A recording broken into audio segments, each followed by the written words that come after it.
This scares me more than Jim Cramer being positive on my stocks. Palantir is a buy. Tom Nash, one of my favorite YouTubers, lying massively. There's a lot of these companies who try to work me. I always said no. Why did they say yes to FTX US? Did they offer me more money? No. That's because I know they're the fucking chase for Bank of America. They're the ones where the name is never in this garbage that you hear in the news. They're always bailing out other idiots or buying out cheap companies that have crashed because they've got over leverage. They're the ones who are actually running the industry. They're the most conservative, the most operationally sustainable business out there. In fact, they're much more conservative and they run themselves like a financial institution, not like a high-tech firm, like some would say Coinbase is running allegedly.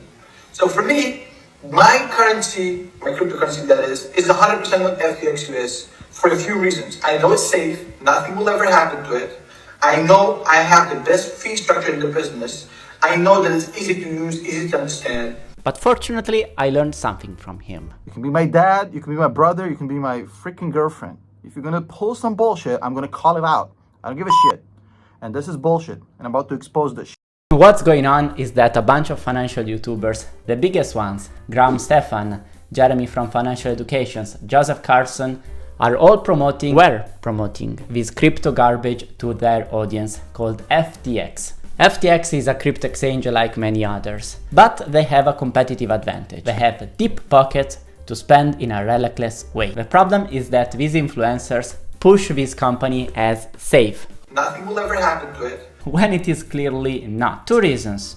Or they don't understand they are a scam, or they don't care of their audience. I'm not doing any more FTX US videos, obviously, but here's the thing. You know what? I might do. I don't know. I might not. I mean, it's money. I have to decide if I want to do more. But know that if I'm doing more, it's just a cash grab. Because I got 10 days to make these videos. So FTX, born 3 years ago. 3 years. Oh. Headquartered at Bahamas. Raised capital multiple times in the recent years. And they're backed by SoftBank, which is clearly not famous to push companies grow in a healthy way. Actually, they're famous for growth at all cost. Who cares of sustainability? This already tells me they're not really safe. They're the most conservative, the most operationally sustainable business out there. But not being listed, we can see their financial numbers. They don't have to disclose them, which makes it less safe. What we know is that FTX competitor Coinbase just had a minus 40% drop in revenues and burned a lot of cash in the quarter.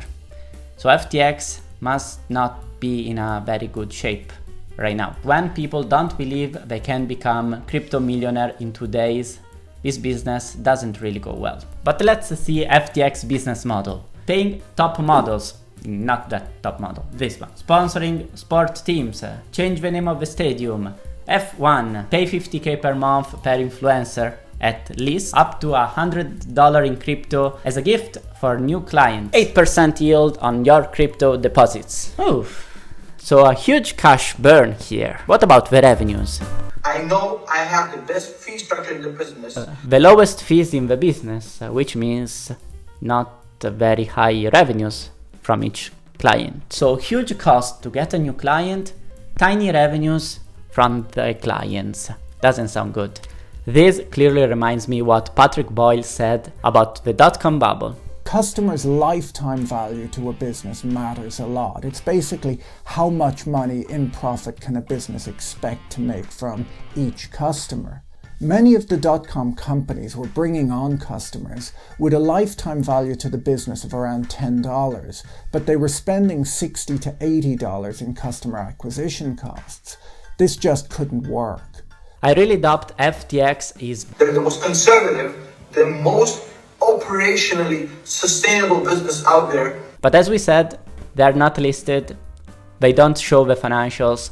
We can really know. Haha. Also, the CEO itself of FTX said basically they're running a crypto scheme.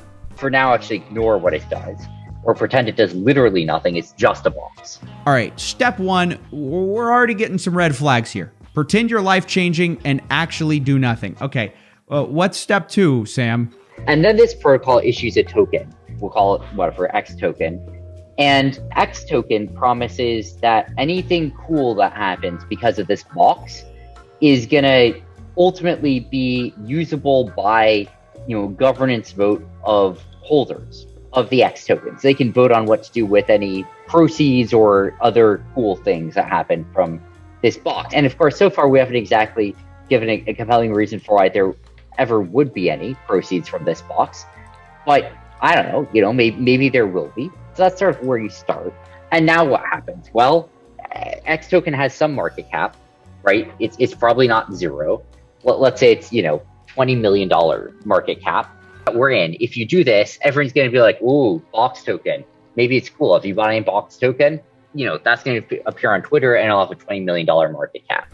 Oh, this CEO doesn't actually seem so clean from what Sam shared with me.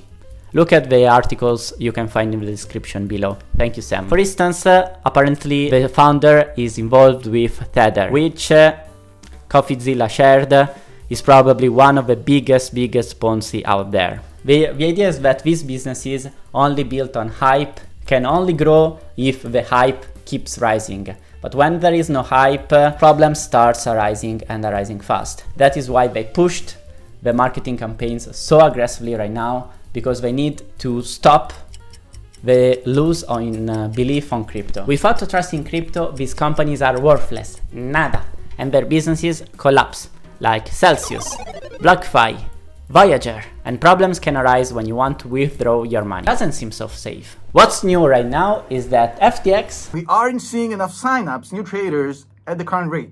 Many of these factors are, of course, a factor of the market. That's fair. I think moving forward, we can find ways to improve conversion via creative and find a win-win. Now, he's saying, with that said, for now, we will have to terminate the contract.